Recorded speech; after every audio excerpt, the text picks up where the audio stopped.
Em nome do Pai, do Filho e do Espírito Santo. Amém.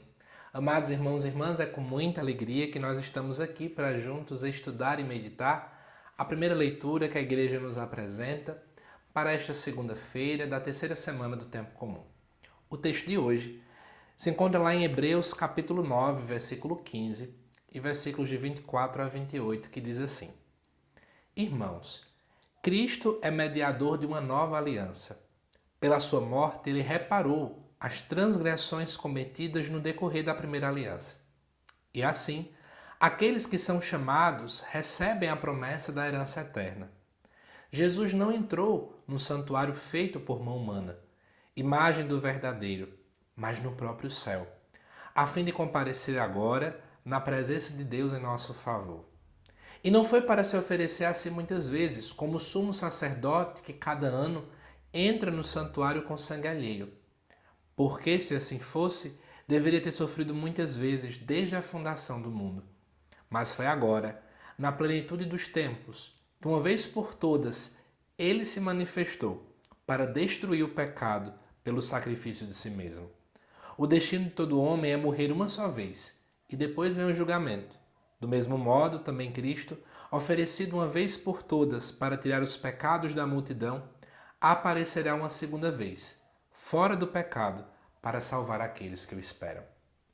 Amados irmãos e irmãs, como entender então esse contexto desta leitura, né? Você que já tem acompanhado os vídeos nesse mês de janeiro, já tem visto que dia de semana nós estamos juntos meditando dentro da carta aos Hebreus. E qual é o grande objetivo então desse texto? É justamente trazer, à luz de uma vivência judaica, toda uma nova compreensão do Cristo. É isso que esse texto de hoje nos apresenta. Olha que interessante. Primeira coisa, ao nos mostrar Cristo como mediador de uma nova aliança, o autor está falando então, o autor sagrado está comentando para um público que entende o que seria a antiga aliança. A antiga aliança é feita com Abraão, ou até alguns vão defender mais ainda com Noé. Deus faz uma aliança com o seu povo. Mas, obviamente, essa aliança ainda tem imperfeição. Por quê? O povo peca, não é? Aqui mesmo é colocado, existe um sacerdote que é uma espécie de um mediador também naquele momento, só que todos os anos o sacerdote precisa oferecer um sacrifício. Por quê?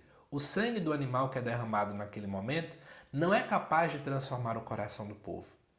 A crença que se tinha é que aquele sangue era sim capaz de poder perdoar os pecados do povo, de tirar os pecados, mas não de transformar.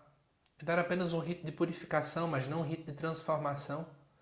E aí por isso que o autor fala que na plenitude dos tempos, ou seja, no tempo certo, no tempo planejado por Deus, ele envia seu Filho para que agora nós não precisemos mais ofertar um sacrifício anualmente, como era feito no dia da expiação pelo povo judeu. Mas, na verdade, agora, Jesus se oferece de uma vez por todas e ele não pega emprestado o sangue de nenhum animal, mas ele dá o seu próprio sangue. Ele é o sumo sacerdote, ele é o verdadeiro bem. Ele é aquele que de fato, age em nossas vidas, ele é aquele que de fato nos salva, nos redime. E se enquanto na antiga aliança nós de fato víamos que era preciso fazer várias e várias vezes o sacrifício porque o coração não mudava, no sacrifício de Cristo agora o coração se transforma. Por esse motivo, o autor sagrado sempre quer apresentar dentro da carta aos Hebreus a visão de Cristo como sumo sacerdote. E aí você que está vendo esse vídeo deve se questionar, sim, José Lucas, mas o que é que isso vai implicar na nossa vida? O que é que isso vai mudar na minha existência? Eu não sei.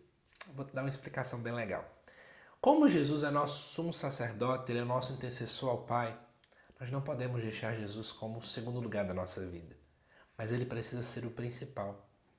E muitas vezes a gente sente que não tem ninguém por nós, ninguém que lute pela nossa causa, a gente se sente sozinho.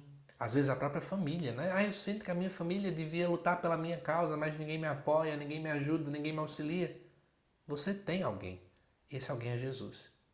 Ele é o intercessor, ele é o mediador, ele é o sacerdote que se ofereceu a si mesmo para salvar a cada um de nós, para nos libertar do pecado. E o seu sacrifício, amado irmão e irmã, transforma completamente a nossa vida. Por isso eu convido você nesta segunda-feira a trazer à sua mente a sua intimidade com Cristo. Olhe para Jesus E relembre isso. Ele de fato nos ama e se entrega por amor para nos salvar.